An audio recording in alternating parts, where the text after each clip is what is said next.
আজকের গল্প রাতের দেউড়ি ঘর। মেদিনীপুরে ঘাটালে পুরনো নদীর ধারে দাঁড়িয়ে দাঁড়িয়ে এক ভগ্নপ্রায় জমিদার বাড়ি দেউড়ি ঘর অরণ্য দেখছিল। চারদিকে তালগাছ, অশ্বত্থ আর শুকনো পাতার নড়াঝড়ার মাঝে মধ্যে অদ্ভুত যেন শব্দ শোনা যায়। এলাকাবাসীরা বহু বছর ধরে বলে আসছে ও বাড়িতে নাকি কেউ থাকে না। তবুও রাত গভীর হলে জানলায় আলো দেখা যায়, কখনো ছায়া ঘোরাফেরা করতে শোনা যায়। কিন্তু এসব একটুও ভরসা করতো না অরণ্য। শহরে সদ্য পাশ করা এক তরুণ প্রত্নতত্ত্ববিদ, সে শুনেছিল দেউলি ঘরে নাকি এক পুরনো তাম্রলিপি লুকিয়ে আছে, আর যার ভেতরে রয়েছে কোনো অমূল্য ইতিহাসের তথ্য। অরণ্য ঠিক করল, যদি সত্যিই তা থেকে থাকে তবে সেই সেটা খুঁজে বার করবে। প্রথম রাত।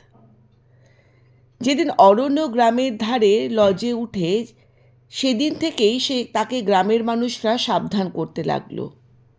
বাবু, সন্ধ্যের পর ওই বাড়ির দিকে যাইবেন না, ওইখানে নাকি এখনো মালিকরা হেঁটে বেড়ান। অরণ্য তো হেসেই উড়িয়ে দিত এসব কথা। রাত 9টায় সে টর্চ, ক্যামেরা আর নোটবুক নিয়ে দেউড়ি ঘরের দিকে রওনা দিল। অনেক দিন ধরে সে এই উৎসাহ, এই অ্যাডভেঞ্চারটাকে দমড়ে রেখে দিয়েছিল। বাড়ির বিশাল ফটক প্রায় আধখোলা, ভাঙা মিনার তুলে চাঁদের আলো কেবল অল্পতেই পৌঁছতে পারছে। অরণ্য ভেতরে পা দিতেই মাটির নিচ থেকে কি যেন একটা নড়ে উঠল। মনে হলো পাতা নয়, কারোর হাঁটার শব্দ। সে টর্চ দিয়ে দেখল, ওমা, এখানে তো কিছুই নেই। ভেতরে ঢুকে এসে দেখতে পেল একটা লম্বা বারান্দা। দেয়ালে পুরনো দোয়াত, কালি শুকিয়ে কালচে কালচে পুরনো সমস্ত ছোপ, আর ছবির ফ্রেমগুলো যেন ছিঁড়ে এদিকে ওদিকে পড়ে রয়েছে। হঠাৎ,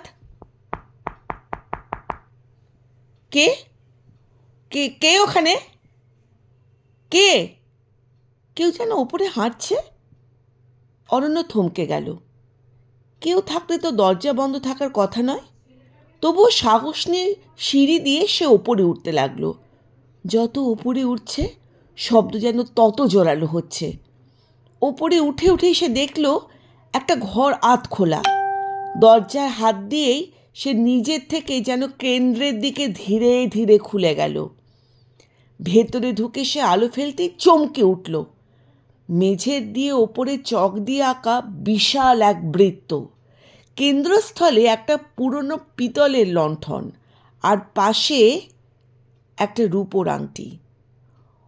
অরণ্য আংটিটা তুলতেই পেছন থেকে কে যেন ক্ষীণ শব্দে ফিস ফিস করে উঠল, ফিরিয়ে দাও, ফিরিয়ে দাও, ওটা আমার। অরণ্য ঘুরে দাঁড়ালো। কেউ নেই।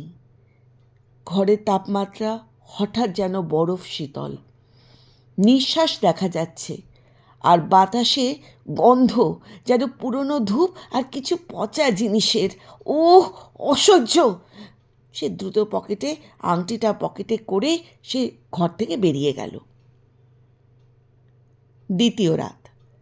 পরের দিন সকালে সে আংটিটা নিয়ে পরীক্ষা করতে লাগলো। রূপোর হলেও মাঝখানে একটা লাল লিপির মতন কিছু একটা খোদাই করা আছে। সে বুঝল এটা কোনো সাধারণ অলংকার নয়। সে ঠিক করলো আজকে সে দেউড়ি ঘরে যাবে। তাই সন্ধে নামতেই সে আবার চলল দেউড়ি ঘরের দিকে। এবার আংটিটা কিন্তু সাথে নিয়ে যেতে হবে। বাড়িতে ঢুকতেই হঠাৎ সব যেন বদলে গেল। বাতাস যেন থমকে দাঁড়িয়ে গেল। গাছের পাতা স্থির, যেন পুরনো সময়টা আবার ফিরে আসছে। পুরো সময়টা যেন থমকে দাঁড়িয়ে গেছে। হঠাৎ বারান্দার কোণে একটা ছায়া নড়ে উঠল, মানুষের ছায়া, কিন্তু কোনো শরীর নেই। ছায়াটা ধীরে ধীরে দেয়াল বেয়ে উঠে সোজা অরণ্যের দিকে এগিয়ে আসে। আমায় আংটিটা ফিরিয়ে দাও। কে কে কে তুমি? অরণ্য ভয় পেছোতে লাগলো। কিন্তু নিজেকে সামাল দিতে পারল না। সে আবার বলে উঠল, তুমি কে? মুহূর্তের মধ্যে যেন কুয়াশা ঘনীভূত হলো। ধীরে ধীরে একটা মানবাকৃতি তৈরি হলো। একজন মেয়ে, খুব অস্পষ্ট, চোখ দুটো অন্ধকার গহ্বরের মতন, চোখ এলোমেলো, পরনে সাদা ধূসর শাড়ি। সে বলল, আমি দেবযানী, এই বাড়ির শেষ রাজকন্যা। আমাকে প্রতারণা করে হত্যা করা হয়েছিল। আমার আত্মার মুক্তি পায়নি। আংটি আমার বন্ধন, সেটাই আমাকে বেঁধে রেখেছে। অরণ্য কাঁপতে কাঁপতে বলল, তোমাকে কিভাবে মুক্তি দেব দেবযানী? মেয়েটা বলল, আমার মৃত্যুর সত্যতাই বাড়ির গোপন কক্ষে লুকোনো। সেই তাম্রলিপি খুঁজে পেলে বুঝবে আমাকে কিভাবে বাঁচানো যায়। আর আমাকে বাঁচালে তুমিও বাঁচবে। তাহলে আমাকে মারবার চেষ্টা করছিলে কেন? আমি তো মারবার চেষ্টা করিনি, কিন্তু এই বাড়ির দেয়াল, ছায়া, সিঁড়ি সব অভিশপ্ত, সব সব সব অভিশপ্ত। তুমি বেশি সময় থাকলে ওরা কিন্তু তোমাকেও ছাড়বে না। তৃতীয় রাত। পরের দিন অরণ্য ঠিক করল এবার সে তাম্রলিপিটা ঠিক খুঁজে বার করবে। রাত হতে না হতেই ঢুকতেই সে দেখল দেয়াল বেয়ে হঠাৎ যেন কালো কালো দাগ সব সরে যাচ্ছে, যেন একটা অশরীরী আত্মা। হঠাৎ চারদিকে যেন জীবন্ত কালি সে চোখের সামনে দেখতে পেল। সে নিচতলার ভাঙা আসবাব, ধুলো জমে থাকা ঘরগুলো পেরিয়ে বাড়ির অন্তঃস্থলে পৌঁছল। সেখানে একটা বড় কক্ষ, দরজার বাইরে যেন তালা বন্ধ। তালাটা এত পুরনো যে কিছুতেই খুলে ফেলা যাচ্ছে না। ভেতরে ঢুকেই অরণ্য দেখল একটা স্তম্ভের মাঝখানে পাথরের বাক্স। বাক্সের ওপরে যেন খোদাই করা কিছু একটা লেখা আছে। ঠিক ঠিক পড়া যাচ্ছে না। কি লেখা? কি এটা? মিথ্যা রক্তে ভবিষ্যৎ গড়া যায় না। বাক্স খুলতে একটা পুরনো তাম্রলিপি আর একটা কি যেন দিনলিপি। দিনলিপির পাতাগুলো পড়তেই সত্য সামনে এলো। রাজকন্যা দেবযানী আসলে ওখানকারই গ্রামের একটা ছেলেকে ভালোবাসত। কিন্তু তাদের এই প্রেমের কথা রাজা যখন জানতে পারে, তখন তাদের দুজনকে কারাবন্দি করে, দুজনকে না খেয়ে দিনের পর দিন ওইখানে বন্দি করে রাখা হতো। তারপর একদিন তার প্রেমিককে জীবন্ত জ্বালিয়ে দেওয়া হয়, আর দেবযানীকে অন্ধকারে কক্ষে বন্ধ করে রাখা হয়। আর ওই আংটিটা তার ওই প্রেমিকের দেওয়াই একমাত্র বন্ধন। সে সেখানেই ধীরে ধীরে আস্তে আস্তে মৃত্যুবরণ করে, আর তার আত্মা ওই আংটির মধ্যে বদ্ধ অবস্থায় ঘুরে বেড়াচ্ছে। হঠাৎ যেন হু হু করে চারদিক থেকে হাওয়া বইতে লাগলো, মেঝে কেঁপে উঠল। বাড়ি অরণ্যকে আজকে কিছুতেই বেরোতে দেবে না। এবার সেটা কিন্তু একদম সুস্পষ্ট। শেষ রাত। অরণ্য আংটিটা বের করে বলল, দেবযানী, আজ আমি সত্য জেনেছি। তুমি মুক্তি পেতে চাও না? এক মুহূর্তে ঠান্ডা কুয়াশার মধ্যে তার অবয়ব দেখা দিল। আংটিটা নদীতে বিসর্জন দাও, বিসর্জন দাও, তবেই আমি মুক্ত হতে পারবো।